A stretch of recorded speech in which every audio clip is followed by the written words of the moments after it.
Hello and welcome to day 13 of 73, and today I'm going to be talking about owning your narrative. Now, for everyone who is just a human on earth, there is a level of identity that you've walked into as far as who you are or who you see yourself as. And I'm obviously no different. When it comes to my family identity, I hold that very strongly to me, being Zulu, being from South Africa, all that jazz. And one thing that I didn't really pay much attention to was how that also played in to my not wanting to take responsibility for a lot of things, and in particular with alcohol. So, to give more context, I always grew up hearing that as far as this particular vice was concerned, it was something that a lot of male figures in my family were fond of, to say the least. And it wasn't out of the ordinary for me to delve into or walk down that similar path once the time came, obviously, when I got older. And the more I thought about that, the more it was easier for me to excuse a lot of what I now leaned into as a crutch and used as a mask, in terms of not really thinking it was a big deal. I mean, everyone else in my family who was a male did this as well. And so it's something that I just need to grin and bear when it comes to my life in general. But it turns out that obviously wasn't the case. With my being able to, in reflection and in taking upon this journey to heal and to understand why that wasn't true, there was naturally the moment of seeing that, yes, I have more control in being able to determine the kind of person that I'm going to be.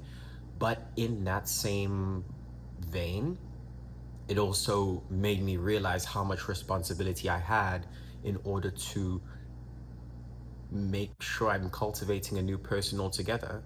It's somewhat of a rebirth as far as identity is concerned, because I've now strayed from what I thought was default and unchangeable and already a part of who I was, to now having to take the onus to reshape and recalibrate how exactly I would be showing up moving forward. And so being able to reclaim that power has been very important, but also I don't think when I embarked on the journey, I would realize how very intense the whole shift is. And this is something that I've touched on briefly on my previous videos before as well, but I felt defined by a past that I didn't live, but I had to shoulder, because that's how everyone, at least in my immediate family circle,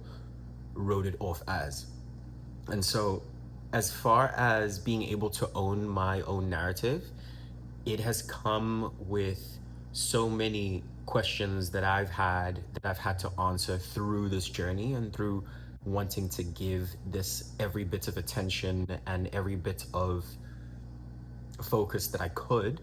And in that movement is when I now found out who I personally wanted to become. So you may find that it might not be alcohol for you, but it might be other things that you somehow were born into or walked into that you feel are very much a part of what your identity is and you cannot change.